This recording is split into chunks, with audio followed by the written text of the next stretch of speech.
जाति कितनी है, किसकी कितनी भागीदारी, किसकी कितनी हिस्सेदारी, इन तमाम आंकड़ों के साथ नीतीश सरकार ने न केवल रिपोर्ट जारी की है बल्कि मुख्यमंत्री नीतीश कुमार ने आज सर्वदलीय बैठक भी बुलाई है।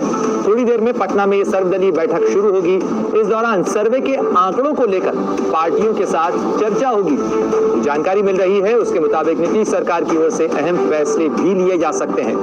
नीतीश कुमार ने कहा कि वो सभी दलों के सामने सब कुछ रख देंगे।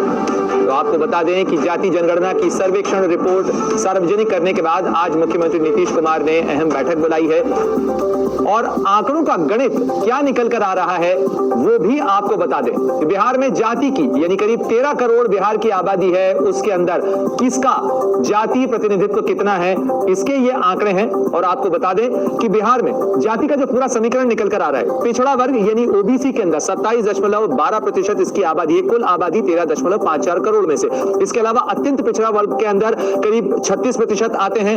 इसके अलावा अनुसूचित जाति में 19.65% और अनुसूचित जनजाति में 1.68% और सामान्य वर्ग जो है उसमें 15.52%। तो ये पूरा कहा जाए 215 जातियों का पाई चार्ट है जिसके अंदर किसकी कितनी हिस्सेदारी है, किसकी कितनी भागीदारी है। इन तमाम सवालों को लेकर ये जो आंकड़ों का पूरा अंक गणित है वो आपके सामने बिहार सरकार ने रखा है। बिहार सरकार ने जाति सर्वेक्षण किया है और कहा जा रहा है कि इस सर्वेक्षण के सार्वजनिक होने के बाद यानी इन आंकड़ों के आने के बाद ये तय करना सरकार के लिए आसान हो जाएगा कि कैसे समाज के कमजोर वर्गों तक उनका लाभ पहुंचाया जाए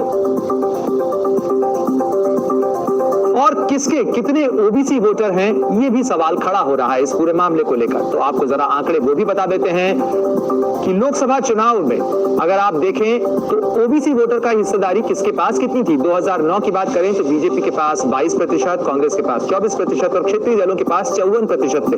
वहीं 2014 के अंदर बीजेपी का इजाफा हुआ और उसके पास 34% ओबीसी वोटर आए, कांग्रेस के पास 15% और क्षेत्रीय दलों के पास 51%। यानी कांग्रेस को सबसे ज्यादा कहा जाए नुकसान हुआ क्योंकि कांग्रेस के ओबीसी वोटर बीजेपी की तरफ झुके। और 2019 की बात करें तो 44% ओबीसी वोटर बीजेपी के पास, 15 कांग्रेस के पास और 41% क्षेत्रीय दलों के पास। और अब सीधे रुख करते हैं, मेरे सहयोगी प्रशांत झा हमारे साथ जुड़ गए हैं। प्रशांत, सवाल इसी चीज को लेकर खड़ा होता है कि क्या वाकई में मंशा कमजोर वर्गों तक लाभ पहुंचाने की है या ये आंकड़ों का जो पूरा अंक गणित है ये सियासी फायदा जुटाने के लिए है और इसका लक्ष्य चुनाव में वोट जुटाना है। देखिए प्रणय, साफ तौर पर यह जाहिर है कि जिस तरह से ये जातीय सर्वेक्षण की रिपोर्ट आई है, जो डेटा जारी किया गया है, उससे सीधे तौर पर कह सकते हैं कि ये 2024 ही नहीं, उसके आगे भी आने वाले चुनाव के लिए ये पूरे पार्टियों की रणनीति है। और इसमें महागठबंधन नीतीश कुमार और लालू यादव ने जो ताना बाना बुना है, जो किलेबंदी की है जातियों को लेकर के, उसको लेकर के ये रिपोर्ट है। लेकिन सबसे बड़ी बात है कि ये जो रिपोर्ट आया है इससे क्या होगा कि बिहार के अंदर जो बहुसंख्यकवाद जो सामने आई है रिपोर्ट, उसके हिसाब से वो मुखर होंगे और उसके बाद जो दूसरी छोटी पार्टियां हैं या छोटे जिनकी संख्या है वो तमाम इकट्ठा होंगे।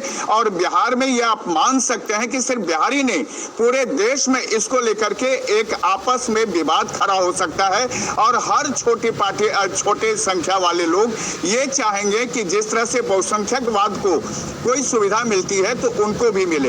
आप सिर्फ अंदाजा कर लीजिए कि अगर 63% अगर ओबीसी को ये उसकी संख्या है और उसके बाद की संख्या जो है उसमें सबसे अधिक कोई आता है तो वो आता है अनुसूचित जाति और जनजाति का।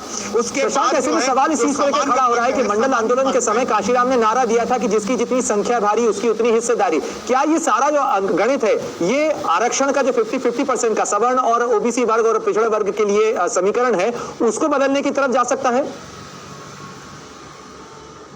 ये बिल्कुल प्रणय, क्योंकि ये जो डेटा है इससे साफ जाहिर होता है, जिस तरह से लालू यादव ने भी कल अपने बयान में ये बातें कही थी कि जिसने भागीदारी उसको उतनी हिस्सेदारी, यानी हिस्सा भी सब आप चाह रहे हैं। यानी बहुसंख्यक बाद जो है वो जो जनसंख्या में जो रिपोर्ट आई है उसके हिसाब से वो चाहेगा कि उसको सबसे ज्यादा अधिकार मिले, सबसे ज्यादा उसको जगह मिले, सीट मिले। और इसका चलिए देखना होगा प्रशांत कि आज मुख्यमंत्री नीतीश कुमार क्या कुछ 24